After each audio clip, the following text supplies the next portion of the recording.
If you or someone you know is struggling with addiction, please seek professional help immediately. Contact a healthcare provider, addiction specialist, or call a substance abuse helpline. What follows is educational content about psychological theory, not medical advice or treatment. Society tells you that addiction is a disease, a moral failing, or a lack of willpower. Rehab centers focus on breaking habits, managing cravings, and staying clean through sheer determination. Yet relapse rates remain devastatingly high, and millions continue to struggle despite repeated attempts at sobriety. What if the entire approach is fundamentally wrong?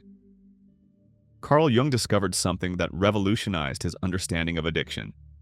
And it had nothing to do with substances, willpower, or brain chemistry. Through his work with alcoholics and his correspondence with Bill Wilson, co-founder of Alcoholics Anonymous, Jung uncovered a disturbing truth. Addiction isn't really about the substance. It's about spiritual starvation. Jung observed that addiction represents the soul's desperate attempt to find transcendence, meaning, and connection through artificial means. The alcoholic isn't just seeking chemical relief, they're seeking religious experience. Every addiction, Jung realized, masks a spiritual crisis that conventional treatment completely ignores. Addiction as spiritual crisis. Jung's most famous insight about addiction came from his work with Roland Hazard, an alcoholic businessman who couldn't stay sober despite multiple attempts at treatment. Jung told Hazard something that would reshape addiction recovery forever. His craving for alcohol was actually the equivalent, on a low level, of the spiritual thirst of our being for wholeness. In Jung's view, the Latin phrase spiritus contra spiritum, spirit against spirit, captured the essence of addiction recovery. Only genuine spiritual experience could counter the artificial spirituality that addiction provides. Jung wrote to Bill Wilson, "You see, alcohol in Latin is spiritus, and you use the same word for the highest religious experience as well as for the most depraving poison." Jung observed that addicts often described their substance use in quasi-religious terms, seeking transcendence, escaping ordinary consciousness, experiencing unity and bliss. The problem wasn't that these desires were wrong, but that they were being pursued through destructive means. Jung recognized that modern secular culture had largely abandoned legitimate spiritual practices, leaving people spiritually malnourished. Addiction filled this void with counterfeit transcendence, temporary experiences of expansion, relief from existential anxiety, and artificial connection to something greater than oneself.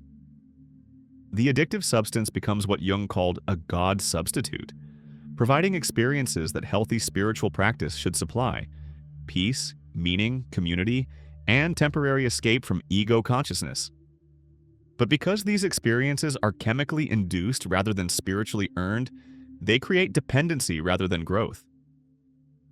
Jung noted that addiction often intensifies during periods of spiritual crisis. Midlife transitions, existential questioning, loss of meaning, or disconnection from purpose. The substance provides temporary relief from what he called spiritual emergency, but ultimately deepens the crisis by preventing authentic spiritual development. Recognize that craving often masks deeper longing for meaning, connection, or transcendence. The intensity of addictive desire often reflects the intensity of unmet spiritual needs. The compensation theory. Jung's theory of psychological compensation revealed another crucial aspect of addiction. When conscious life becomes too one-sided, rigid, or disconnected from authentic nature, the unconscious produces compensatory behaviors to restore balance. Addiction often represents this compensatory mechanism taken to destructive extremes. Jung wrote in Psychological Types, "The unconscious compensates the conscious attitude and, when this attitude is excessive, produces a counterposition which is equally excessive. Someone living an overly controlled, rational, achievement-oriented life might find themselves compensating through substances that provide chaos, irrationality, and release from performance pressure. The workaholic executive who drinks to decompress isn't just seeking relaxation. They're compensating for a life that has become mechanistic and soul-killing.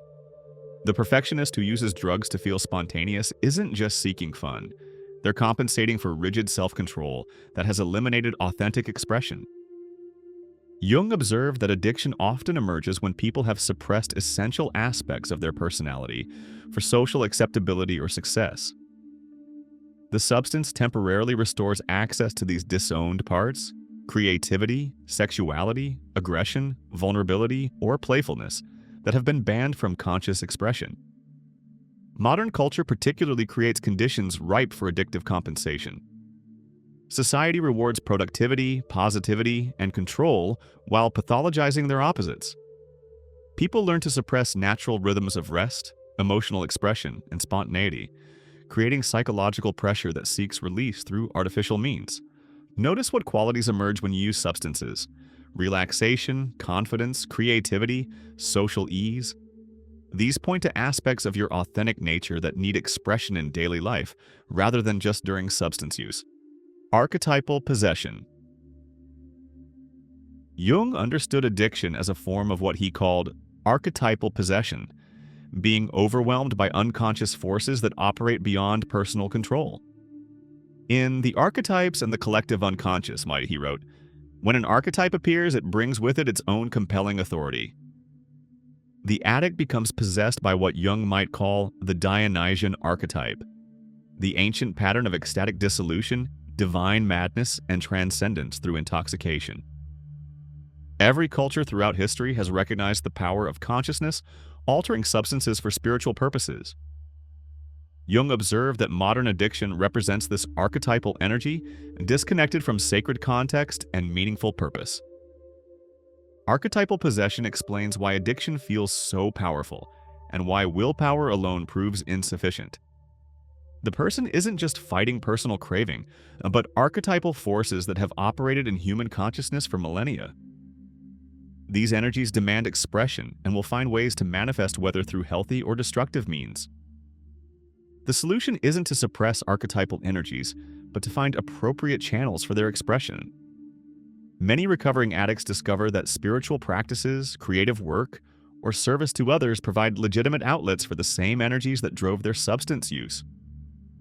The unlived life. Perhaps Jung's most profound insight about addiction was its connection to what he called the unlived life, the gap between who someone is and who they were meant to become. Jung wrote, "The most terrifying thing is to accept oneself completely." Addiction often represents flight from this terrifying self-acceptance. Jung observed that many addicts were highly sensitive, creative, or spiritually inclined individuals who had been forced to suppress their authentic nature to survive in conventional environments. The substance provided temporary access to the suppressed self, the artist, mystic, rebel, or free spirit that had been sacrificed for security or approval. The unlived life accumulates psychological pressure over time. Dreams, talents, and aspirations that have been consistently denied don't disappear. They go underground, creating what Jung called complexes that seek expression through any available means. Addiction provides one such outlet. Jung noted that midlife addiction often coincides with confrontation with unlived potential. The successful professional suddenly recognizes that their entire career has been built on others' expectations rather than authentic calling. The substance temporarily bridges the gap between actual and authentic life.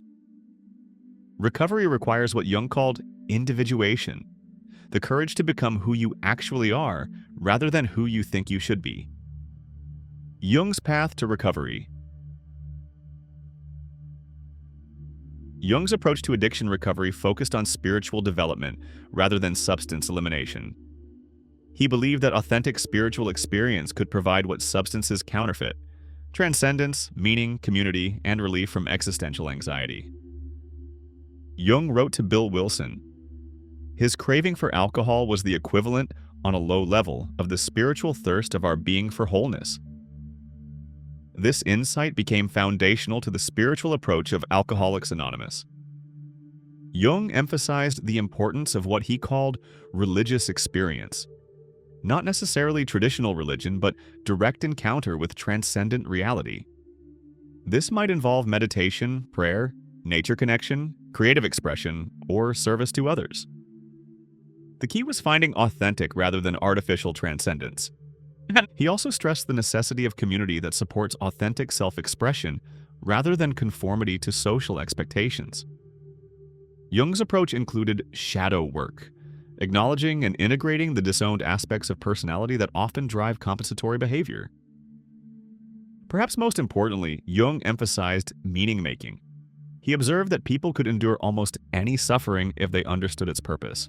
Recovery becomes not just about eliminating substance use, but about discovering and pursuing authentic life purpose. Jung's path to recovery transforms addiction from shameful failure into spiritual crisis that, properly navigated, leads to profound personal transformation. The same sensitivity that made someone vulnerable to addiction becomes the foundation for deep spiritual development. The craving that once drove you toward substances can become the motivation that drives you toward authentic spiritual experience. The void that addiction temporarily filled points toward the meaningful life that awaits your courage to live it.